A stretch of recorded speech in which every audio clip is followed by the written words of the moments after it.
Many a fight with couples would have been had at Ikea. Yeah. Would they have had it in the dining room or the lounge room? Wax on, wax off. Cigarettes. Excellent. Hello. Hello. Hello and welcome Midlifers. We're your hosts, Fon. And Mez. And this is your weekly podcast where it's not self-help, but more help yourself to a smorgasbord of nostalgia, laughter, and a deep dive into the past. Welcome, Midlifers, to this week's show where we're starting off with Rant or Rave, Ikea. I have to say it like that. And do you remember these classic talk shows from the 80s and 90s? So let's dive in. Yeah. But first, let's chat. Something funny Yes. popped up on my algorithm. Okay. And it was an article where Leslie Nielsen, the famous 80s and 90s comedian from Naked Gun, Yeah. all that era, Is he still alive? he passed away. Okay. But his niece was interviewed about his funeral. Mm-hmm. And even at his funeral, he played a prank where he had a loudspeaker on the side of his coffin with a fart machine. And the fart remote control Yeah. was at the on the bars for anyone to touch, and Oh. his coffin would go. and what was amazing was she said he had an open bar for his funeral, Mhm. and it was more like a wedding. Yeah. Imagine that, just random farts Yeah. from the grave. On the grave. Yeah. I love that. Yeah. It reminds me of one I heard, I think it was an Irishman, and as they're lowering his coffin, they played this recording, and it was him saying, "Hey, I'm not dead. Let me out of here. What are you doing?" And then everyone's pissing themselves. Yeah. I love Have that. you seen the one that's also another funeral where they gave out like the booklets you give out at a funeral? Yeah. And they had it pre-made, and it was a Ouija board. And they go, "If you want to contact me in the afterlife." That was quite funny. That is very good. You know which funeral I loved? Remember the movie P.S. I Love You? Yeah. You know, with I think it's an Irish tradition where you go up and everyone has a shot and stuff like that. I really like that. Is drinking everyone because you want everyone to have fun. Yeah. I mean, no, I mean, you don't want people to be somber and sad. You want it to be a party, a celebration of your life. Exactly. Yeah. I want people crying. You'll cry and you'll faint for me. Oh, it's so weird thinking about that. That's not. Let's have a party. You mentioned something yesterday that got me thinking. We've touched on it before, but never really gotten into it. Is the crossbody bag. Oh, yes. To cross the shoulder bag or not to. Because I've started not to, and it's very inconvenient. I want to say It pulls off. this makes us susceptible to getting robbed. Ah. You put it across your body so the thief couldn't get your handbag. And now, because of fashion, crime rates are going to surge even higher. I know. But it's like as soon as you, especially if you're doing grocery shopping, as soon as you lean over slightly, this thing comes off. So it across the body is just really It's practical. Yes. There is a reason why it's not. It's there. It should be there. And the kids don't know, and they're going to learn the hard way. No, This is like when people don't learn from history. But in saying that, we're used to a cross-body thing. I never used to do it up until, 10 years ago? So I used to live that way. But now going back, it's harder to go like from cross-body to not than the other way around. Fair enough. No, Yeah. that's I can't remember. I've always been very hyper-vigilant, man. Yeah, you have been. Yeah. I haven't. But the whole look with the whole thing about what is, cringe and millennial dressing being, skinny jeans, crossbody, ankle socks, all that sort of The stuff. French tuck. And my husband noticed it actually after our live. He goes, "Oh, women your age always had that lot of the French tuck." He didn't call it French tuck. Yeah, because especially for us, we wear oversized tops. If you don't, it just looks a bit sacky. So it adds a bit of shape. But on the, I get that, we're being, these sort of things are being labelled cringe because fashion will always move forward. But also, I feel like we don't have to pay attention to what is labelled cringe because the older generation will never be cool. Parents will never be cool.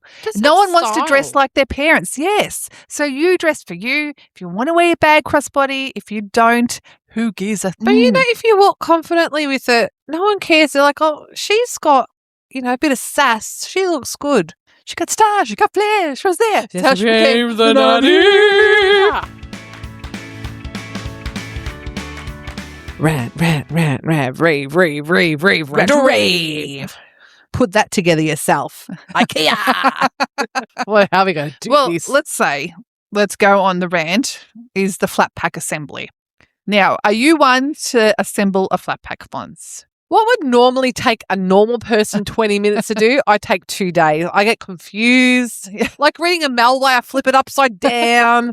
I'm terrible at it, but I get there eventually. Okay. Few unscrewings. Yeah, I have done that where you've gotten like to 3/4 in and you realise you've done something upside down. It's like, you've got to go backtrack. Oh, it's horrible. It is, but at least it is doable. You know what I mean? Yeah, well, because nothing's like, it's all, Allen keyed and. Although we had a flat pack desk and we hired someone to put it together because it's quite a large desk, and we were told by that person that only really a professional could do that because it was just too complex. Oh, really? Mm-hmm. Wow, okay. It's a bit too much. Too much. I know.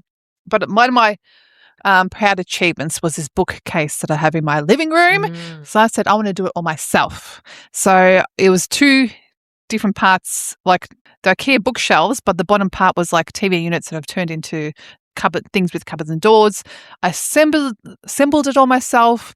I did primer and 8 coats of paint. And here's a tip: if you want to paint IKEA stuff, don't. It's just a pain in the ass. And even with primer and stuff, it can still peel off. Anyway. Was it like a laminate? That's on the laminate. Yeah, the bottom was wood, so that's fine. Yeah. But the bookshelves are laminate, so they're very hard. Anyway, but I put it all together. It took me forever, but I did it. And the only thing my husband did was secure it to the wall. All the rest is mine.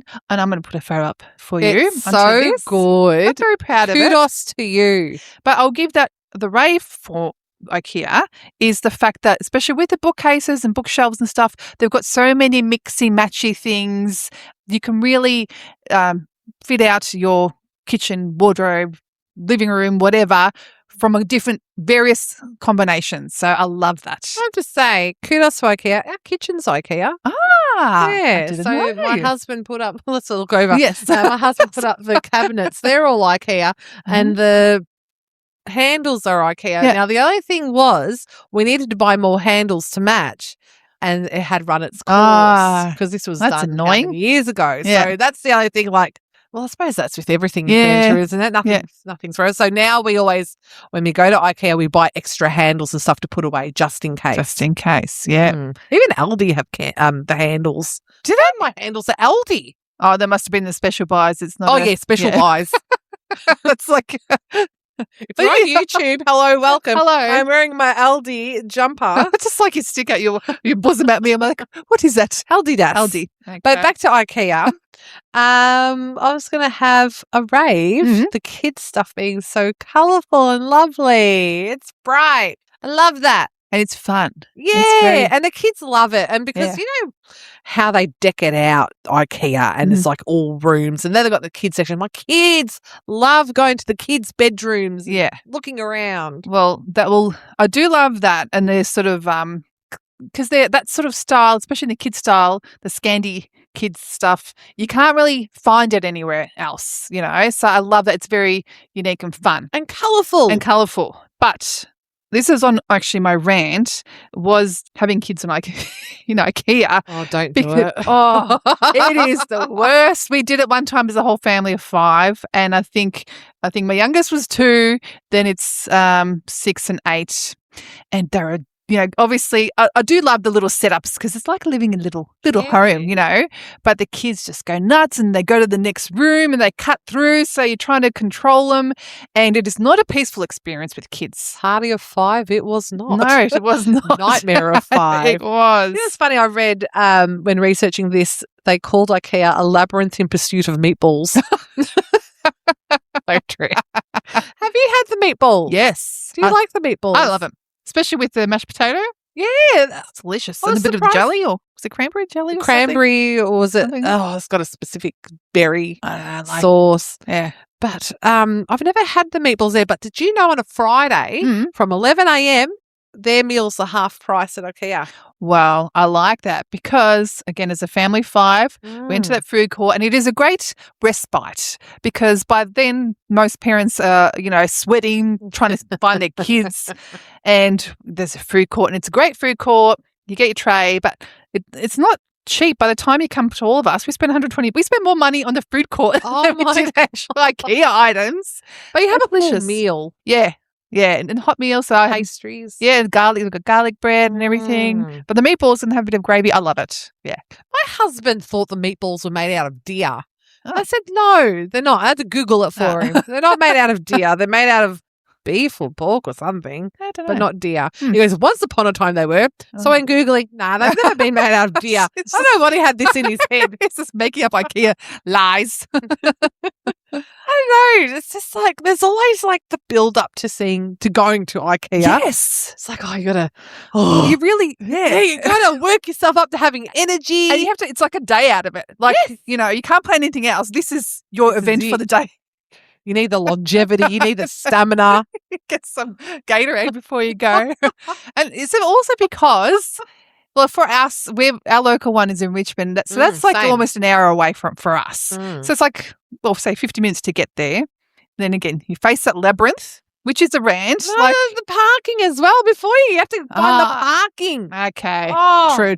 Bloody driving around. We had to drive on the outside once. Did you go like on a Saturday peak? Probably. Yeah. And I remember I had to drive somewhere else and Oh, my husband had to carry a flat pack to the car. no, that's terrible. It was horrible. because actually he didn't want to pay the parking and we found a free spot. Possibly. But still, it's like, Yeah, then you go in and it's just chaos. And you've got those big IKEA bags and you've got to follow these arrows. Are getting kids cut through? You don't follow arrows. It's like never organised chaos. Yeah. Because you all have to walk in the same direction. Like little lemmings, There is no breaking the rules at IKEA. Except for the kids. I said they will run through and it's like, and then like, did you go backwards or forwards? And it's like, where am I? What day is it? There are many lost people. And I think our friend our friend Ez once mentioned many a fight with couples would have been had at IKEA. Yeah. Would they have had in the dining room or the lounge room? It would have been pleasant. I think I saw a reel like that. There was like a couple fighting and they were just testing out the room of IKEA. Yeah, that's the thing that's happening. So real. Because that's what I love about IKEA is the layout and having, it's like a real life Pinterest. Yeah. And seeing how everything will fit. That's a good idea. It is. Take some photos. Yeah, but it's kind of funny when you go from that area, like seeing all the kitchens and stuff. It's like, it's very cool. It's like you're on your wish list. And then you start to go to the food court. And then afterwards, it's like getting the plates and cutlery. It's like you get away from the magic. That's where the magic is, that first section. Yeah.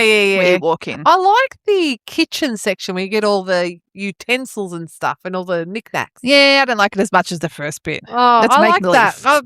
One regret I still have, I had wooden tongs, which are great for the toaster. I wish every time I go $10, nah.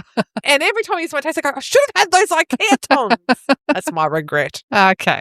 Do you know what I like? Mm. I like that you can get, I don't know if it happens anymore, but you get the piece of paper with a little pencil. Yes. And you just write things down. Yeah. Just a bit, I don't know if it brings me back to my childhood, but I enjoy that organisation. Yes. It's always fun to get a piece of paper and that little pencil. Pen. It's like a mini golf. Yeah.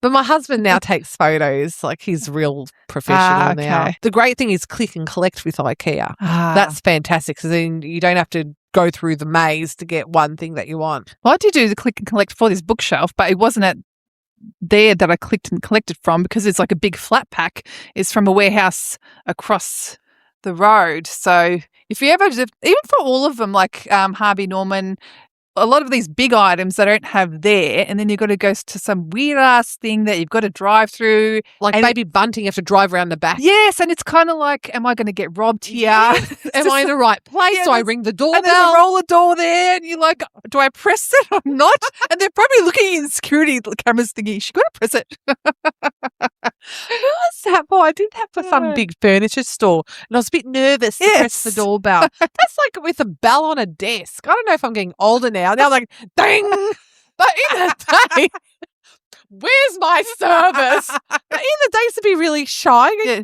a little dainty ding. Yeah. Dangly ding. You've got no time for dainty these days. I need my service and I need it now. I do love as well the simple design and aesthetic. Like, it's simple, but it's different. It's not Kmart simple. You know what I mean?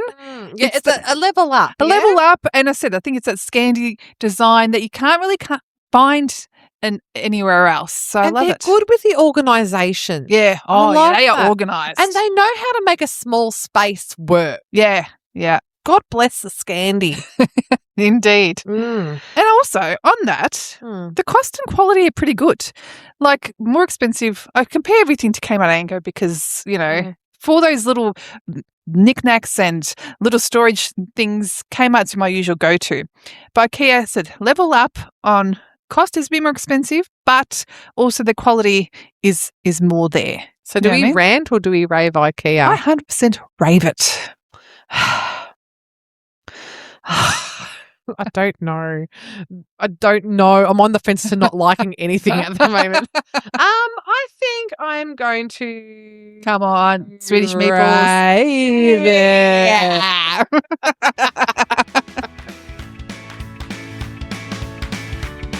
Do you remember 90s talk shows? Ew. Gomez. Go. How good were the talk shows of 90s and the 80s? They were huge. If you're at home sick from school, you'd be watching these and be very grateful to be watching these. I remember Mum, it was about 2 o'clock they played Oprah. Okay. It was 2 o'clock. Really one-ish. Mum would always get ready to sit down to watch Oprah with a cup of coffee. Yeah. And being sick, you're like, oh, yes, let's wind down your trackies. It's funny, doing this research, the one that you just referenced, I guess, was Go Ricky, Ricky Lake. Yes. And I remember Ricky Lake. I actually didn't remember too much about it, but watching back the set and had this big clock face on the back. If you saw it, you'd remember it. The original TikTok. Yeah. Very good funs. Thank you. Do you want me to start actually who sort of pioneered the audience participation in talk shows? Okay, go for it. You know the name.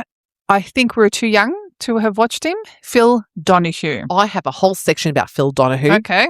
Well, I'll just say, like I said, he was the first one to actually introduce the audience to ask questions to the guest on a talk show, and that's where that sort of came from. But the thing I found about Donahue was he was very balanced and very respectful in his discussions.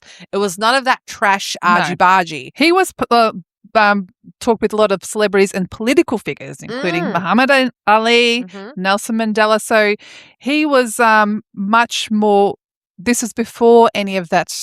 Before Jerry Springer came in. And even Ricky Lake. Before any of that sensationalist, he was very serious talk show. Yeah, but see, I watched the episode last night where he had Marilyn Manson on, and the topic was, are mosh pits dangerous?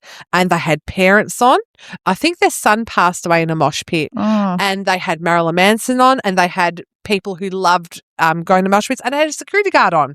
So the discussion was really balanced. And even the way Marilyn Manson spoke, like sometimes he was a little bit controversial, but you could see it was on purpose. But he also spoke in a very knowledgeable way, I should say. And everyone had a say, and even he called Marilyn Manson Mr. Manson. Okay. It was a very fair chat. Yeah, it seemed like it was actually a way to showcase different views. It was more of a discussion. It wasn't like this big hoo-ha. There was no blame game. Yeah. It was trying to get the different sides of the story. That's what's missing now. Phil Donahue is missing. In today's society, because it's like all black or white, or there's no in the middle, and if you are in the middle, you get shut down straight away. There's no room to talk. There's no room Fonz, you could be the next Phil Donahue. Oh, thank you, Mr. Manson. But even I watched the segment where he had Bill Clinton on. Okay. And even he wasn't biased in his Bill Clinton episode. He asked, were you an adulterer? And Bill Clinton, who is as smooth as a jar of Kraft peanut butter, he was able to answer it, and people still liked him. Yeah, he was an adulterer, but people still liked him. He knows how to work a room, that Bill Clinton. Yes, but just going on to Donahue, he started in 1967. Oh, I saw that. 67 to 95. Like, that is a long time. And yeah, so he was known as regarded as the trailblazing father of modern talk TV. That's what needs to come back. Yeah. But as I said, I knew the face, I knew the name. I didn't realize how instrumental he was in this talk show scene. He was a daddy-o. Do you know who came next? Sally Jessy Raphael. Yes. So well, I've forgotten to write about Sally Jessy, and she was big in my household. I remember the name. Sure, I would have watched some of the shows. I'm too young to remember much of it. So she came along in 1983 to 2002. She was the first one to challenge Donahue's rule over daytime TV, but her subject was more aimed at titillation over information. Oh. So she was the one to sort of start making more the shock TV, talk TV popular. So she's the one that started to change the things. Snowball had begun. Yes, yeah. Well, Donahue had it for many, many years. So yeah, after so many things, like things are going to have to shake the up. jig's up, Donahue.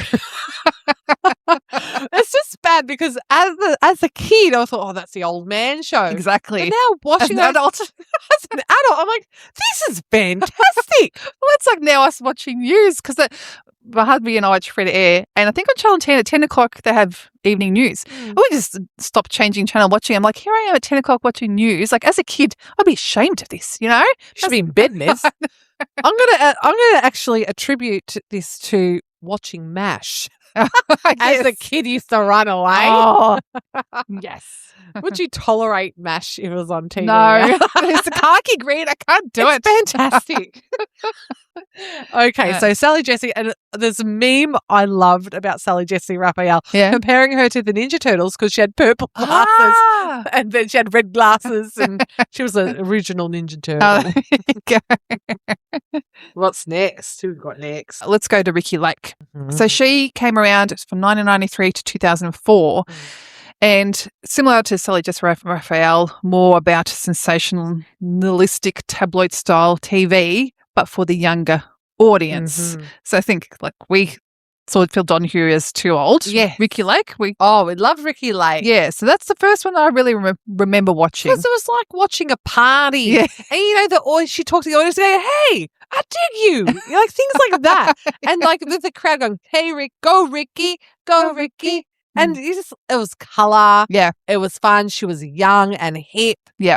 She was on Hairspray and now she's on this talk show. Which I didn't know. I didn't know Hairspray at all. I didn't know her. And she was on Crybaby as well as Johnny Depp. Oh, yeah. But the thing that stuck with me was the makeovers. Yes. Yeah. Was this like from freak to chic type thing? Yeah, but sometimes they'd have a teenager on there and she's she feels drab and she comes out in a chenille vest, a frilly shirt and a heavy set bowl cut. It's a 90s man. It's terrible. I think any of those makeovers now, you look at it, it's like, I think should have stuck to the original. Yeah, but even she liked to focus on the what have they got? The subcultures of society, like teenagers who are ravers, teenagers who are grungy, and the mums would complain or the dads would complain, she just doesn't look respectable anymore. And they give them a makeover. It's like, oh, that's so boring. It reminds me of the Breakfast Club when they was it Ali Sheedy? Yeah. Makeover. She looked so much better before. Anyway. But yeah, and so the big clock background, she had drag queen reveals. I saw this one where the mums would be on stage and then their kids would come out as drag queens and some of them would take it, some wouldn't. But again, it was that thing of the audience would be like, oh, shock value. Now, I want to go to Oprah. Ooh, okay, let's go. So she started in 1986. It was originally called AM Chicago. Oh. And she started with sensational topics in order to get ratings against Phil Donahue. But then the late 80s and the 90s, that's when she started to move towards storytelling, real people and emotional stories. And that's what I remember Oprah as. Yeah. I don't remember the sensational side. I remember more and then we'll move on to the book club next. But really, these stories and about the way you can change your life. And well, the thing about Oprah, she wanted to rise above from those traditional, or not the traditional, but from those talk shows. She wanted to teach a lesson. And one I remember watching as a kid, probably when I was sick from school, she had an experiment, a woman on there doing a racial experiment with the audience, and the audience had no idea it was an experiment. So she divided the audience up into brown eyes, blue eyes, green eyes, hazel eyes. And then she would start saying derogatory remarks about, say, the brown-eyed people. And out of nowhere, it was like mass hysteria. The blue-eyed would start picking on the brown-eyed people, saying they weren't smart. Someone made up a joke about brown-eyed people, and at the end, this is an experiment about racism, and you all fell for it. oh, wow. And it was all from eye colour. There you go. It was. It still sat with me. Yeah. Sits with me to this day. How I don't know if it's like a representation of hearing the media when you're part of a crowd, and how that can change your mind. Yeah. And your judgment. Very interesting. And that was on Oprah. Yeah. And she had when she was at her peak, she was everything. And so she had the biggest stars on the show. Tom Cruise, remember the Tom Cruise couch jumping? I know. And then when he brought Katie Holmes out, and she sort of really didn't want to, he's brought her out She was all shy. Yeah, she was shy. Do you remember they had Teenage Mutant Ninja Turtles on? No. And she was asking really inappropriate questions to the kids and stuff. I can't give you specifics of what was asked, but I remember seeing clips like, oh my God, you can't say that. And they were like doing April O'Neil or something. Oh, okay. It was really weird, and the kids obviously went over their heads. It was just awkward. I hate seeing some of the interview questions, not just from Oprah, like from everywhere, where they're just wrong. It's a line. So in 1996, I believe, is when she launched Oprah's book club. And if your book got featured, it would transform everything. You become an instant global bestseller. Yeah, but then as a kid, I'm like, oh, freaking boring. I hated her book club episode. We would love it now, though. Probably. It wasn't for Oprah's us. best memes. But yeah, I remember as a kid, I go, oh, this, and it was like, not against the subject matter, but it was just like, oh, here we go, angel numbers and. Remember, was it The Secret? Remember that one? That was came huge. from there. Was The Secret on Oprah? Yeah, yeah. I remember there was one episode I remember on Oprah with Kirstie Alley, and Kirstie Alley did not an ad campaign, but it was sponsored by Weight Watchers. Yeah. And she made a deal that if she lost weight, she'd be on the catwalk. Or she'd in model a a bikini. And she comes out and she had like an oversized shirt, Mm-hmm. as I probably bloody would have as well, because I don't even see my ass. But yeah, and she strutted out in a bikini. The thing with Oprah, it wasn't body positivity, but it was a real focus on weight. 100%. And that was obviously stemmed from her vulnerability. Yeah, and the really diet culture of the time. Oh, because remember when she lost her weight and she brought her out the wagon of fat? Yeah. Of how much weight she lost. In her Calvin Klein jeans. Yes. So poor lady. Yeah. And she would have got mercilessly mocked. Well, especially in the for gaining weight. Because Yeah. even as a normal person, I know people commented about me going, oh, you go up and down, up and down. Imagine her in the limelight. Yeah. And especially as a woman of colour, being at the forefront of media, people be any excuse to tear her down. Absolutely, because there are always jealous people out there. Oh, yeah. There's we have tall poppy syndrome in Australia, but there's always jealous people in the world that want to tear you down. Yeah. But Oprah was everything in those days. Oh, she was. I've got a recording from Oprah from 1997. She had the girl with the longest name on. Oh.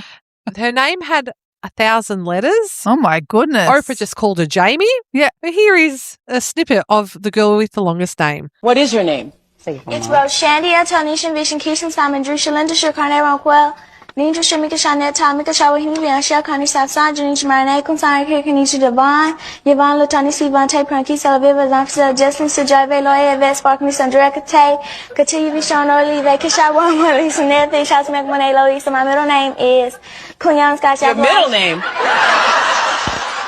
How about that? Well, there you go. And then she said, I've got a middle name. Oh. I laugh at the surname was like Smith. What about you get a car? You get a car. Yes, yeah. 276 audience members each received a Pontiac with heated leather seats. Interesting about that is that I think some of them complained from memory because in America, when you win, you've got to pay tax on it. Oh. So if you have to pay tax and you don't have the cash, that's a bit, that's a bit hard, isn't yeah, it? yeah. You get a car with extra tax. I know. Oh, that's hard. Now I've got to go to a sensational one. Okay. Jerry.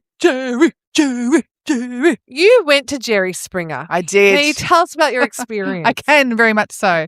I will start, though. He started in 1991 and his show ran for 27 seasons. He finished in 2018. Wow, that's a lot. A long time. And he actually started as a political talk show, would you believe? Really? Yes, but reformatted 2 years later to become a tabloid talk show. So I went in 2001 is when I was in America and we're in Chicago, so let's go to where Jerry Springer is being filmed. I can tell you it was all bull crap because we went the day before to wait in line up for tickets, and then these people came out and they said, oh, we're going to be on the show tomorrow, and he said, I'm with a boyfriend, she's, whatever. And then when they're on the show, he said he was the brother. So it's like they give him roles. That's where we realized it's all made up. But we're in the days of Steve. So anytime the punching started, Steve. Yes. Yeah, they told us that your reactions might be in other episodes. Oh, really? Yes. And it's funny because me and my friend Cal, we worked in an American summer camp, and that's why we're in America. And then I think some campers that we worked with, they said, oh, yeah, we saw you on TV on the Jerry Springer show. They saw us. Yeah. But did you ham up your reactions? No, it's crazy because really? Yeah. Here's how it wouldn't fly this day. The second episode was all full of short people. Oh. And one of them, they did mud wrestling. One of them did flash dance. And it was all one of them, like two of them were fighting. Was it short or was it little people? Little people, yeah. Oh, my goodness. Yes, so that was the whole hoo-ha.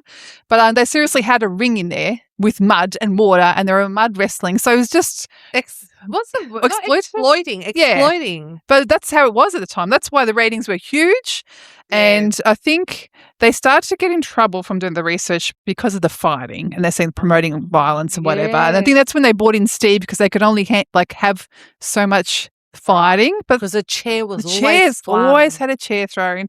And even Jerry Springer himself told David Letterman in 1998, it's a stupid show, I would never really watch it, it's just a silly show. It's all just it was, but they got the mums all amped up in the lounge room, didn't it? It did. What about a few standout episodes? Mm-hmm. Like when the man married his horse. Yeah. I had a watch of that. He kissed the horse and go, that's too much. Well, the one episode that I watched, the first one, the guy went to kiss someone else and he took out his false teeth and started French kissing him. It's just like, too much. No, too much. that's disgusting. Put the falsies back in. I mean, nothing to anyone with false teeth, but it's too, it was very slurpy. What about... I'm sorry. Oh, there's another episode I saw called Kung Fu Hillbilly. This guy, and he had the hillbilly accent. Yeah. And he was so annoyed with his roommate. So he watched Jean-Claude Van Damme movies and Chuck Norris, and they brought out the roommate. He's coming out in these stances. I'm going to get you. Yeah. And it was just really funny because he learned nothing. Yeah. That's it. It was all made up and cast, from the casting but it was producers. Because it was said that it was acted. Yeah. And whether the audience fell for it, whether they got into the hype of it. Well, they equated it to similar to wrestling. Because, wrestling, it's like punches are thrown, but it's not a proper fight. And perhaps you might not know who wins, but no one really gets hurt. But you sort of know your role you've got to play. Maybe. That's what it was for daytime TV. Oh. For us to enjoy as teenagers and young adults from our TV sets. Well, look, the thing that made it more serious was Jerry's final thought at the end. Yes, and he had a monologue. It did. I forgot about that. And it was non-judgmental. It wasn't critical. It was just love thy neighbour. And that's how he ended Jerry Springer Show. Fighting for someone's heart who appears out of reach might sound awfully romantic, but love only lasts not because you had to fight for the one you love, but because you didn't have to fight. It was there. Till next time, take care of yourself and each other. Another week, Ms. Jerry, Sue. Miss. Thank you for everyone for listening in. Thank you any new followers, and thank you for all our regular followers. We love you so much. Don't forget to like, subscribe, even check out our Substack. We have a weekly newsletter. We do. Bonds writes it, and they're very well written, I must say. Murder, She Wrote. Angela Lansbury over here. If you've got any messages, feel free to message us on Spotify, through our socials, wherever you're listening. We would love to hear from you. Until next week. Bye.